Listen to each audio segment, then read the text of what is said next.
Good afternoon, everyone. This is Rocco coming back at you. This is going to be our second drive on the 10.8 holiday update. That was kind of interesting going around that corner. I don't know if it's the sun or just new behavior going around corners. But yeah, this is we're just doing some last minute Christmas shopping. Got off work early today, so we're heading up to TJ Maxx. And yeah, if you have any questions for me, put them down in the comments down below. I'd like to see questions. The video from this morning from Saluda got a lot of views, so if you're new here, I appreciate you tuning in and watching. Everyone that joins in, part of the family. I really appreciate you sticking with me. But we're gonna see how this is gonna be any different. It has some phantom braking right there, but it was different. I think they did say they're using more regen now, so maybe the phantom braking is gonna be more of a smooth regen versus, like, you can tell when you hit friction brakes, it just kind of is really quick and punchy of a brake. So it's not slowing down enough still, and it still doesn't turn on the blinker. However, it is much that is perfect centering between the lanes. And oh man, I thought I was gonna be improved here. Well, it is improved. Let me don't sound so negative. That's improved for sure. Though it slows down too much and goes too far off to the side. Just make sure it doesn't swing. Much improved on getting onto the highway. I just kind of did a little bit of turn to get onto the highway, and here we are. It's kind of odd. You got max speed, you got mile per hour, and you got 65. It's kind of interesting. I don't remember, did it ever show max speed before? I just never paid close attention, but now we have 3 65s on the screen. And of course, we're gonna go up here, so now we have 170. It's really interesting. But I can already feel pretty sure enabling regen to take over more has improved substantially this overall smoothness. Now that's just first impressions on this drive. Once we get more city driving, once we get into town a little bit more, that'll give us a better idea.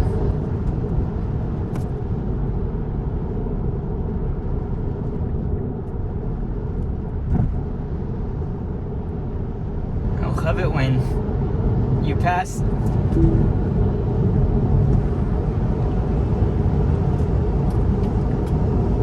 Okay, well, I took over there because this person wasn't paying attention. He drifted into my lane, and I wasn't gonna play around with that. What I was gonna say is I love it when you pass someone going way under the speed limit going up the hill, and then you get going down the hill, and then they go faster than you, and so they start passing you again because they can't maintain their speed properly.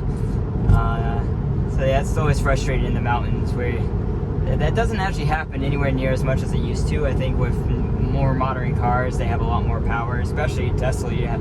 It's game changer. If you live in the mountains, an electric car is an absolute game changer. Going up and down the hills between regen and just having power to make it up the mountain, it's literal game changer. My twin passing by, if you saw that, as a Model 3 on the left side of the road there. I kind of mixed about not showing the map. I'm like, tell me down below if you want to see the maps at least somewhat of the time, or if you'd rather just keep it full screen. And full screen looks really nice. Like the flat interface looks really modern. I love how it looks. It's really clean.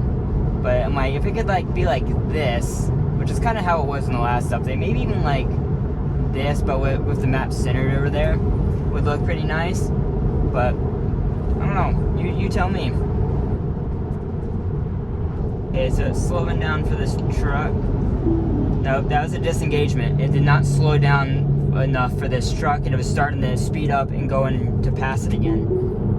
While everyone else has passed me on the left, which is what my car should have done, is got over on the left. So that was definitely a disengagement. And of course, this is navigate on autopilot. It's still separate from full self-driving, but it still counts for disengagements on this drive. Oh, I just realized now they moved the camera button way over to the far right. It really needs to be right here. It's where the camera button needs to be. So I don't have to like reach all the way over to tap it.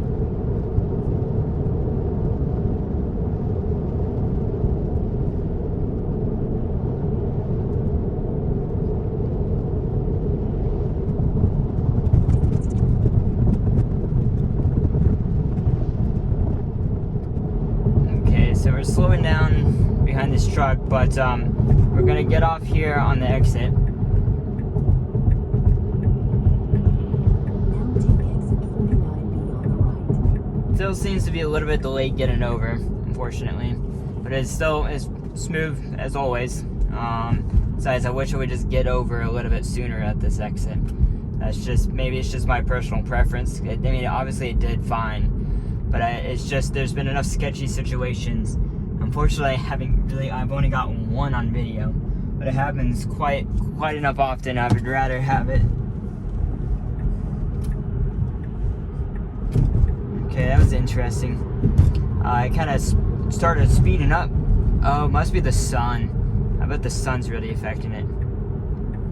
So that's accurate to get over in this lane. That's very appropriate too. In 1,000 feet, turn left onto Thompson Street. We actually want to go ahead and keep a max speed of 40 because the speed limit changes to 35 right here.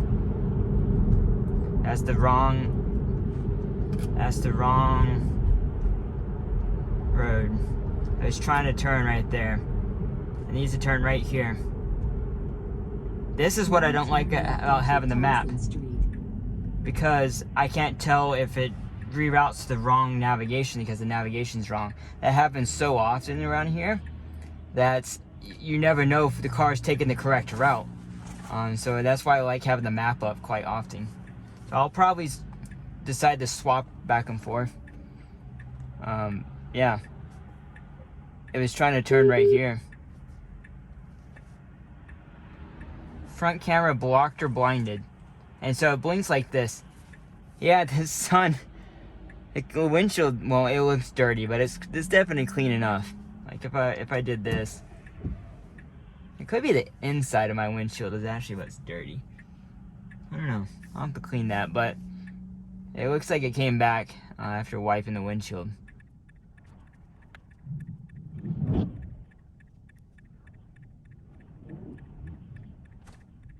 So that was a good takeoff right here.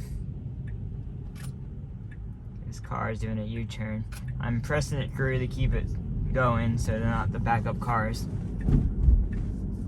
So take a right here. Going a little bit fast for my liking. In 500 feet, your destination will be on the left. So we're actually went through the median here. It's really very what I'm trying to say, very worn down. Okay, so it basically made it here. Your destination is on the left. This is where we're going. We're just gonna park in the back here. Otherwise, that was good. We're not done with this video. We're gonna go do a couple rounds at a few different stores. But otherwise, that was besides a few mistakes, which could have any other version could have made those mistakes on the back end of navigating autopilot. That's what I'm trying to say. But otherwise, pretty good so far. See you when we get back out. And we're back, everyone. We're gonna see how it does going through the parking lot here. Not meant for parking lots yet, but I have a feeling by this time next year we'll have some limited parking lot access.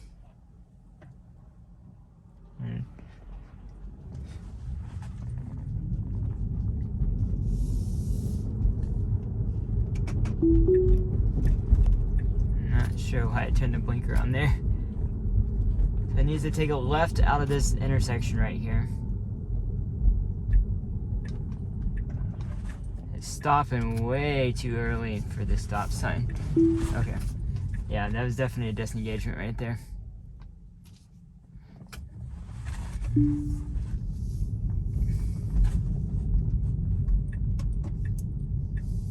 Needs to get in the left lane here. Now turn left onto Four Seasons Boulevard. And so this is actually correct if you look at the map here. It should take this way. You can actually come in this entrance right here, but it's very steep, and unless you go really slow, you'll bottom out. Plus, you have to cross an oncoming lane of traffic.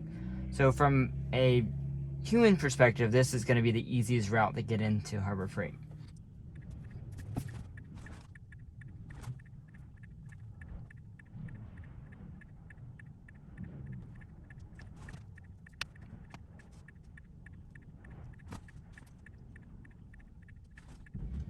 Okay.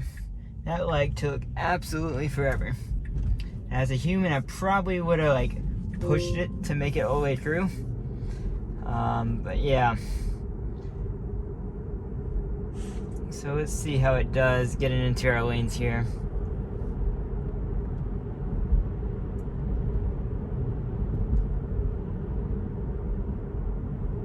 Oh, the lights are out. Ooh, that's an edge case.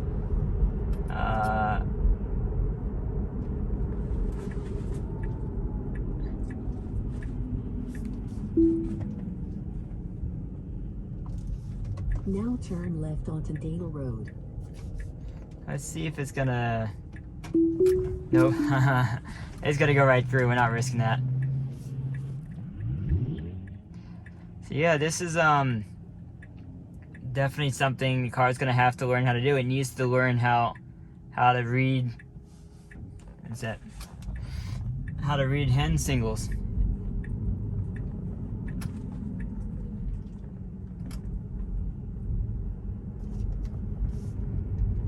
Of course, then we're going to go through that intersection to go back across the Lowe's afterwards. So that's going to be interesting. That's a good test. Obviously, it can't handle traffic control yet.